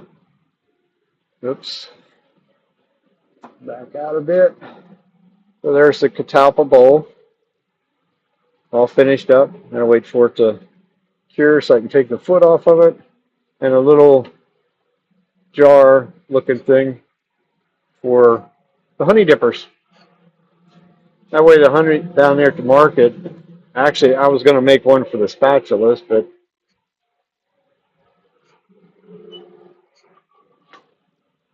yes. Yep. Yeah, because we don't have anything to put the honey dippers are just laying there and they're rolling around where they'll be contained.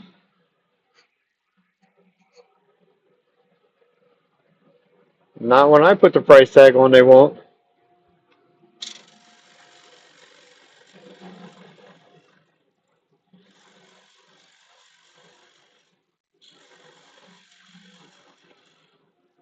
I just put like a $40 price tag, something like that on it.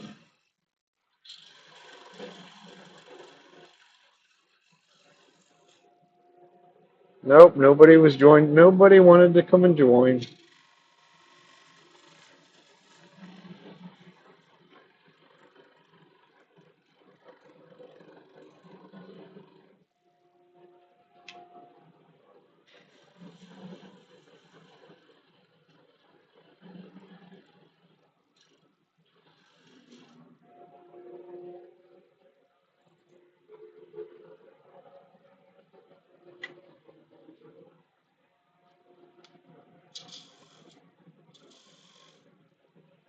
A couple little grooves in there because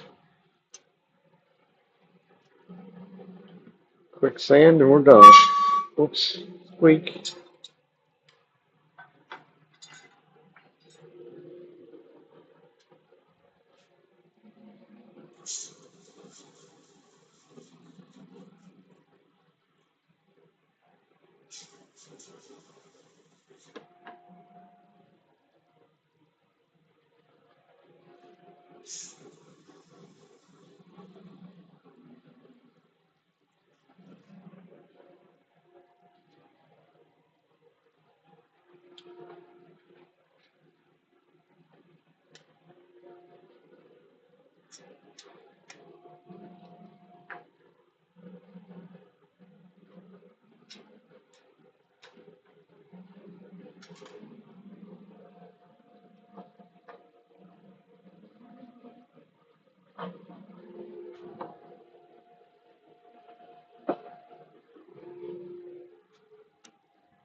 Sand a little nub off and we're done.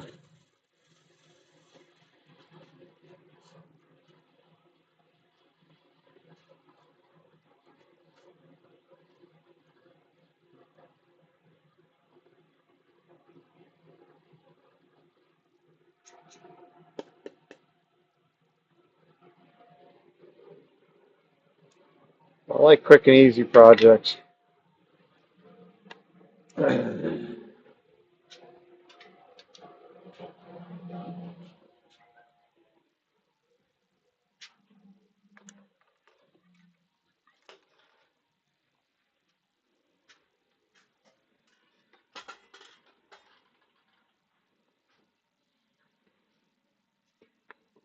So that's the name of that tune.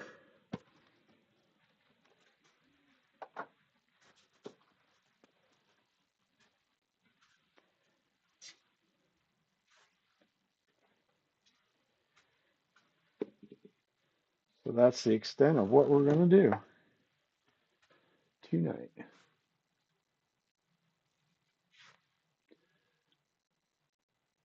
We're going to call it a wrap at that. Enough dust and dirt for one night.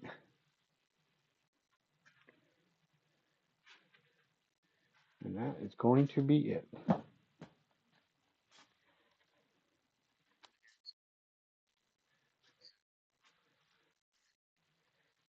I'm hungry. uh, yeah.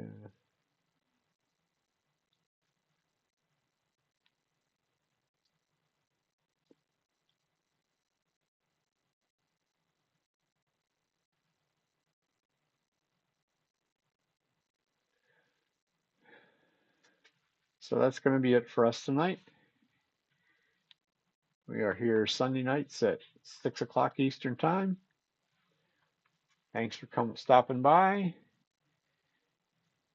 Until next week, y'all have a fun week. See you then.